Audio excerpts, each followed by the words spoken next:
The Onion Router.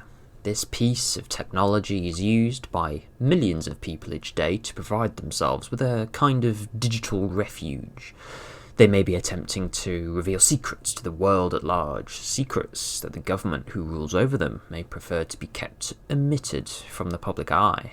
On the other hand, users from all over the world utilize the Tor network to bypass regional blocks on specific sites, but in many cases, Tor is used simply to access forums and Onion-specific sites for no reason other than to burn some time and to settle any curiosity one may have about the infamous dark web. Whatever the use case is, there is a common denominator for all of them: anonymity. Giving an extremely brief and oversimplified overview, the Tor network usually functions by the user loading up a modified version of Firefox, known as the Tor browser, which connects said user to a number of different nodes, otherwise known as Tor relays. The user in question is assigned a special guard node, which doesn't change as often as the three separate Tor relays after it. The final node is known as the exit node and is the point of contact between the user's connection and the destination of where they would like to ultimately connect to. For many regular users of the Tor network and its related software, it may appear to give off the impression of impenetrable protection, an indestructible cloak of anonymity. Yet, every now and then, there's a news story about a mysterious and unrepentant dark web mastermind who somehow got caught and arrested. With their crypto seized, assets frozen, and fiat currency repossessed, how in the hell did it happen? Well, to put it bluntly, in the majority of cases it's just a plain lack of the person in question's ability to observe key fundamentals when it comes to their operational security, as well as an abundance of pure stupidity and ignorance in many of the cases seen reported on. In the vast majority of reports where a Tor user has been arrested due to their activities on the dark web, it's not because of a flaw or exploitable bug found within the Tor software itself, allowing the glowies to monitor or otherwise identify the person in question. It's down to the way in which the person of interest both utilizes the software as well as the amount of personal information they choose to disclose on the dark web. To give you an example, which I'm sure you have at least heard about, the tale of Ross Ulbricht, aka Dread Pirate Roberts. Don't worry, I'm not going to go into detail about the Silk Road or the various devious activities he allegedly got up to. I'm sure you've heard or have done your own research into that whole debacle many times. I'm drawing attention to a specific part of the path that eventually led to him being identified by the Glow Boys. His biggest mistake, so to speak, which was his unintended crossover between his personal information and the information associated with his dark web activities. For just a little bit of context, Altoid was the username Ross used to discuss various IT-related topics on Bitcoin forums in 2011, as well as being the source of the first public mention of the Silk Road site, reportedly being described as like an anonymous Amazon. So, in providing a user interested in some work with a job offer, Ross had attached his personal email address for further communication about the offer with the user in question. This was 2 years before the feds really started hammering it down on Ross, yet this single mistake was the first one that he made, as well as being the biggest, and in my opinion, this is the one that eventually served as the final nail in the coffin when it came to Rossi Boy getting caught. So, with all that said, what's to be learnt here? Well, if you're serious about your operational security on the dark web and want to make sure your anonymity stays as solid as a rock for as long as possible, do not, and I'll repeat this, do not ever mix and match your personal information with that of your dark web persona, so to speak. This is common sense, and it may seem like common sense to you, but you'd be surprised. It takes some form of effort to not subconsciously relate your accounts to each other.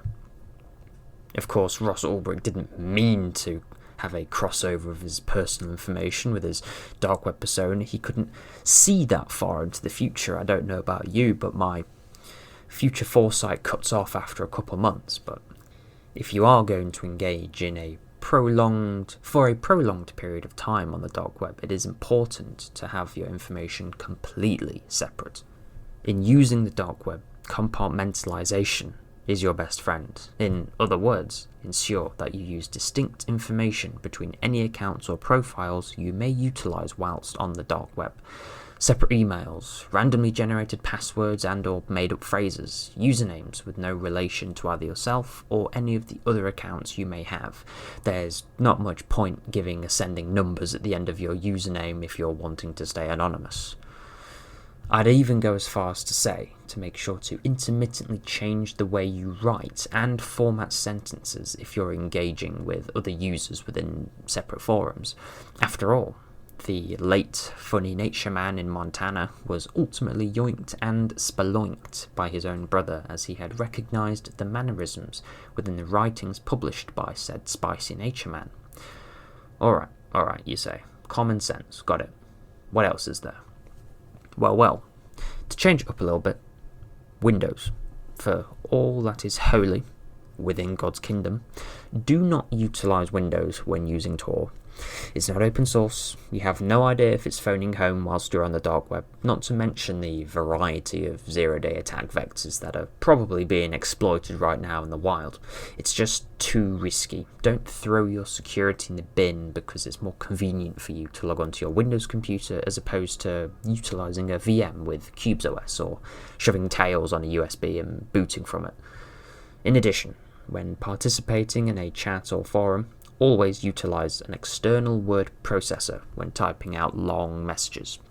This is to rule out the chances that the specific site you're on may make on tracking the speed of which you type with cheeky keyloggers.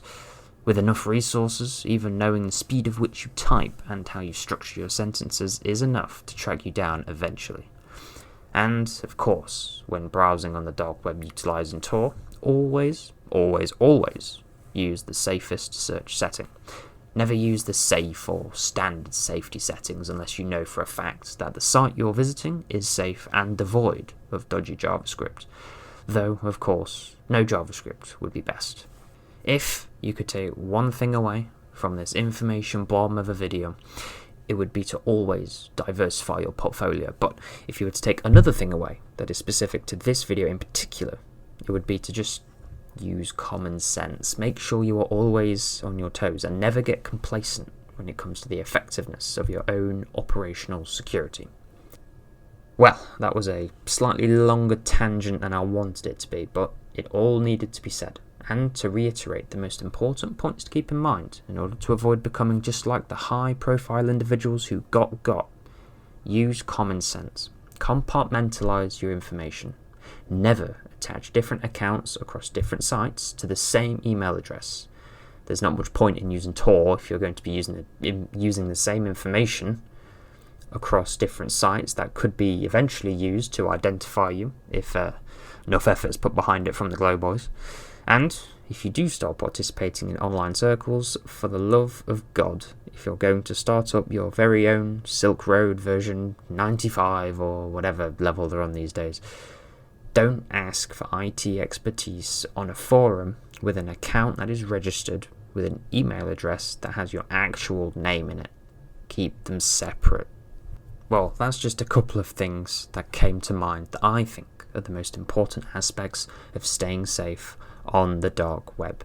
Of course, there are many other different things that you could implement into your operational security audits to ensure that you are as safe as possible when browsing the dark web. But, like I said, the ones listed in this video are the ones that I think personally are the most important. I could go into more detail about utilizing public networks, making sure the hardware you're on isn't bugged, using operating systems that route all network traffic through the Tor network or a proxy or VPN, etc. But I feel like that would be more applicable to a video that is more specific, talks about the technological side of things. This video is very much a general overview on the most important points that I think would benefit you most and are the easiest to implement. So, what did I miss out? When it comes to this stuff, it's difficult to remember it all. Make sure to put your thoughts in the comment section below, as to ensure that we all utilise the proper ways to stay safe online. Remember what your parents taught you. Don't talk to strangers. Like the video if you did, subscribe to the channel to let me know how much you're enjoying my descent into madness, and make sure to check in again soon to watch my next video.